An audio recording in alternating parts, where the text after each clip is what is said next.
Okay. नमस्कार शेतकरी बांधवांनो. नमस्कार. आज आपण सोयाबीन पिकामध्ये सगळ्यात जास्त उत्पन्नामध्ये जे घट होते त्या उत्पन्नाचं घट होण्याचं कारण जे आहे ते आपण आज बघणार आहोत. तर सर्वसाधारण शेतकरी हा फक्त आळी डोळ्याने दिसन त्यावेळेस स्प्रे करतो, पण सोयाबीनची जी बाल्य अवस्था असती साधारण ही अवस्था, तर ह्या अवस्थेमध्ये सगळ्यात जास्त आपल्याला चक्रीभुंगा आणि खोडमाशीचा अटॅक होतो.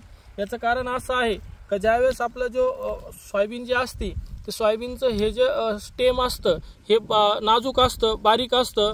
ह्यावेळेस चक्रीभुंगा खोडमाशी आतमध्ये जाती आणि त्याच्या चक्रीभुंगाच्या अंडे पिल्ला अवस्थेला जन्म टाकते. तर आता आपण चक्रीभुंग्याचा प्रादुर्भाव कसा होतो हे बघूया.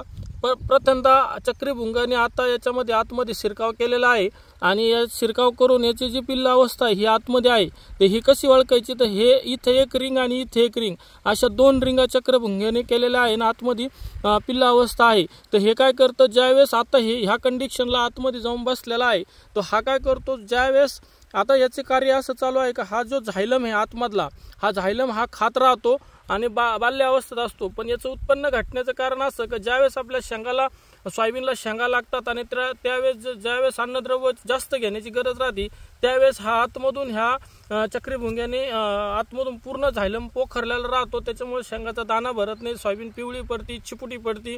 पण ते लक्षात येतं त्यावेळेस, पण त्यावेळेस त्याला स्प्रे करून काही उपयोग होत नाही, त्याचे कोणतेही रिझल्ट भेटत नाही.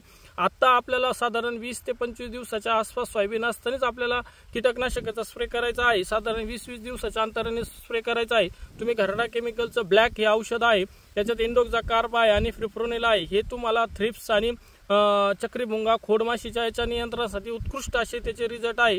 त्याच नंतर तुम्ही पुढे गेलं 20 दिवसांनी तुम्ही हमला आणि चमत्कारचा पण स्प्रे करू शकता. चमत्कारने 2 पेऱ्यातलं अंतर कमी होऊन तुमचं उत्पन्न वाढू शकतो. तो व्हिडिओ आपण पुढे बनवणार आहोत. तर बघूया आता हे चक्रीभुंगा कसा असतो. हे बघा 2 रिंगा केलेल्या आहे आणि 2 रिंगा करून तो आतमध्ये गेलेला आहे आणि तो जो आहे तो इथून आतमध्ये गेलेला आहे.